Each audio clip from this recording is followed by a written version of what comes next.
Good morning, Marvel Rival nerds. Today we're going to be diving into the State of Strategists in Season 6 of Marvel Rivals. We're going to be looking at each strategist's capabilities in terms of healing, utility, survivability, and their ultimates, to see just where their value really lies. But before we get into it, please don't forget to like, comment, and subscribe, and provide any feedback that you feel would be useful moving forward. Obviously, the conversation around strategists has always been controversial, but I believe they're the backbone of this game. Whether that's a good thing or a bad thing is an entirely separate conversation. As the backbone, they prevent your team from completely crumbling in every situation. However, just like any other hero on the roster, strategists need to be mastered, and more so than anyone else, need to perform their role to a T in order to maximize the value that they can provide. So if you're trying to learn a new strategist, let me give you a starting place for each one so you know how to best help your team win fight after fight. Starting with the most controversial strategist of them all, Adam Warlock. Obviously, Adam doesn't like playing like the rest of the strategists in the game, as he's one of the most self-sufficient choices in the role. Adam plays for himself and gets value from the most opportune picks and clutch moments. It was surprising to see that Adam's healing per second number is actually extremely high. But because of the way that his healing works, he constantly has to wait for his cooldowns to be up in order to heal his teammates. Luckily, hitting headshots and your cluster bombs allow for that resource to come back a little bit faster, which has made Adam a little bit better in the healing department. Where Adam gets a ton of his value is in this utility slot. This is because he outputs a ton of damage. One of the deadliest strategists on the list. His primary fire can do 120 damage per second, while his clusters do 190 damage if you hit all 5. If you're going to be good at Adam, you got to have the mechanics and you got to get the most out of this utility, or else you really could be throwing the game for your team. Now, another aspect that Adam is unique with is his survivability. Most people say you need a lot of movement in order to be survivable, but if we look, Adam has both his soul bond, which splits up the damage, up to 250 damage per target, and he has his self-res. Both of these abilities can have huge impacts on the game, even though Adam is one of the slowest moving characters on the battlefield. And finally, his ultimate, which doesn't get enough credit as a strategist ult. Yes, it might not be a big healing circle like a lot of the other characters, but it has huge impact, especially when communicating with your team. When you hear it, "Born again!" you couldn't be happier, and the buffs they gave him to this ultimate have made huge changes in the way that he can use it. Next up, we have Cloak and Dagger. Going from one of the most mechanically demanding heroes in the game to one of the mechanically easiest heroes in the game doesn't exclude Cloak and Dagger players from being locked in, because what they lack in mechanical complexity, they gain in analytical responsibilities. Obviously, Cloak's kit is extraordinary at keeping her team alive. However, the lack of aim requirements allows Cloak to focus on positioning, shot calling, and especially ult tracking. So let's start off where Cloak shines the brightest, in the healing category. Obviously, Cloak and Dagger outputs a lot of healing, and with the change to her bubble, actually increases her burst healing, which was one of her weakest areas prior to Season 6. Now, as you make your way up the ranks with Cloak and Dagger, you start moving away from a heal-botting playstyle and start moving into some of the utility that Cloak and Dagger actually offers. Now, I'm not saying go out and be a DPS Cloak and Dagger. However, the value that you get off of her Terror Cape is absolutely ridiculous. Not only does it do 55 damage on the spot, but that 28% vulnerability that it applies to the opponent can change a fight by itself. And now that you can use 2 of them back to back, rather than having to switch between Cloak and Dagger, allows more opportunity for your team to follow up and secure kills. Now, good Cloak and Dagger players are excellent at positioning, but when they do get into trouble, they know how to survive. And these 2 tools in the survivability category are amazing and should be used to their maximum potential in order to save yourself and your team. Your Dark Teleportation applies invincibility and movement boost to anybody caught within it. It's amazing for dodging ultimates for not only you, but your team. But that takes a little bit of communication to tell your team to group up, I got this. Now finally, the ultimate. One of the highest healing outputs in the game, Cloak's ult is an amazing engagement tool that shouldn't be underestimated. And with all of the new healing buffs, she gets this at a breakneck speed. So be ready to hear a lot of us against the world! Now on to the newest addition to the game, Deadpool. Being the newest hero also means I don't have nearly the hours on him as I do on the other healers. However, I've taken time to understand his kit and his playstyle, and I deep dove into each one of his abilities. And trust me, there are a ton of them. So because of that, I'll be breaking Deadpool up into 2 rows on this table. One for his gun form, and one for his swords. So Deadpool with his guns out has some of the highest single target heals in the game. With the combination of his gun, his taunting ability, and his bobblehead, his heals per second are insane. Of course, this does mean you have to hit all your shots, but just the potential being there makes his gun form super overpowered. So if you have the mechanical skill for it, I say definitely play Deadpool. Now on the utility side, that taunting ability also gives a 20% damage boost, which is huge.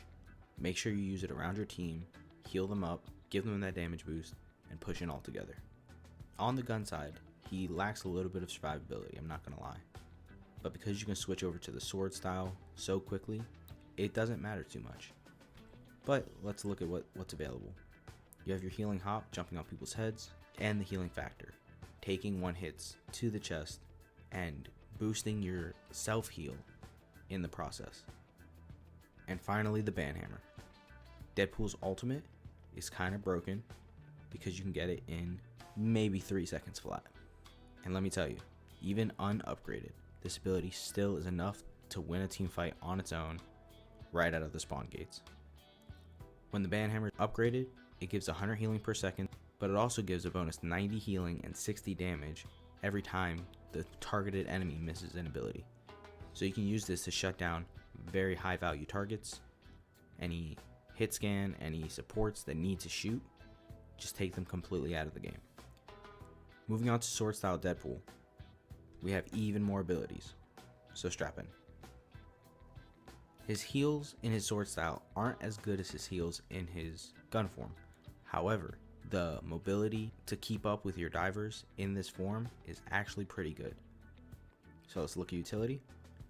Damage per second's not that great. However, that damage boost and the healing numbers that you get from the taunting ability in the sword form just keeps your divers up that much more. The sword dash can help you get in, it can help you get out. For survivability, we still have our hop, we still have our healing factor in this column. And finally, the ultimate. Once you have everything upgraded, this ultimate's not that bad. Get the upgraded version and keep pushing with your ult. And the heals that you get are insane. 300 more bonus health and a boost in your heals per second. Using your bobblehead after you activate this ability gets 3 charges immediately. Jump on somebody's head, switch to your sword, get the upgraded version in 5 seconds flat. Now that the merc with the mouth is out of the way, we move on. Gambit, Gambit, Gambit. He's a game-breaking character that might be the first on this list to be outdated, as I see a ton more changes coming his way to bring him more in line with the other strategists. But let's see exactly why that is. Even after the nerfs, Gambit's kit still allows him to output insane amount of heals, hitting all 3 of his cards, using his staff slam and his ricochet heals. You could be outputting upwards of 225 heals per second, and that's not out of the realm of possibility. Not to mention his staff slam and his ricochet heals apply quite a bit of burst healing, making him an amazing clutch time healer. But of course, Gambit's not a heal bot, and you can see that in his utility. First, I'm going to mention the status cleanse in his healing deck, being fantastic in certain matchups. It's not used every single game, but when it is, it's game changing for sure. Next up, his damage is really good, especially if you're hitting multiple cards. These numbers don't include his damage boost you get from the Spades deck, so this can be even higher. I didn't include the burst damage coming from his anti-heal blast, but I did mention the 25% healing reduction is huge when you're trying to single out a target and have your team focus fire them. My favorite part of Gambit is definitely that 8 meter dash, but when combined with the big easy impact, 20 meters is a huge distance to cover off one ability. 20 meters can get you out of any fight. And not to mention the self-healing you get from the Hearts deck makes Gambit a very hard target to kill, track down, and to shut down at any point in the game. And of course, we have to talk about the most broken ultimate in the game, Raging Royal Flush. Now, as you can see, there's a ton of abilities that come from this one ultimate, which is the reason why it's so dominant. Talking about a status cleanse, 100 burst heal, 55 heals over time, a 30% alt charge acceleration, jump boost, speed boost, extra damage triggers, and an explosion at the end. This ult goes crazy. This character is permabanned in almost every game, ranked, organized, pro play. Once this character is brought back to Earth, maybe we'll be able to see him a little bit more. Finally, the last hero in this video will be Invisible Woman. She used to be the most dominant force in the game not so long ago, but a few nerfs have brought her back in line and actually kind of brought back her skill expression. Now let's see what her kit has to offer that made her such a broken character in the past. I don't know if you've noticed, but Invis's healing is kind of crazy. We're looking at 240 heals per second just off of 2 abilities, her primary fire and her shield. This is just a reminder, this is all healing on one target, and all of Invis's primary fires pierce to heal multiple people and damage the enemy. But the reason why this character shines is actually because of her utility. Not only does she do a decent amount of damage, but she has 2 abilities that absolutely disrupt the enemy like no other. The displacement from her force pull or force push is amazing, pulling people from high ground, taking people out of position, throwing them off the map. And let's not forget about her damage orb that can take out flyers, deal finishing blows all the time, and do that little bit of chip damage that adds to her ultimate. And finally, we get to the reason why she was actually broken, her survivability. She used to have a 250 HP shield that gave her 50 heals per second. Both of those got toned down to make her a little bit more killable, but when you still have a double jump that gets you out of most situations and makes you invisible, it makes this character super elusive and hard to kill. And finally, the ultimate that got giga buffed. Her invisible boundary heals for 207 heals per second, which isn't as high as some of the other healing circles in the game. However, the added bonus of slow on entry / exit really makes a difference. Not to mention, cutting off sightlines for a lot of the ultimates in the game.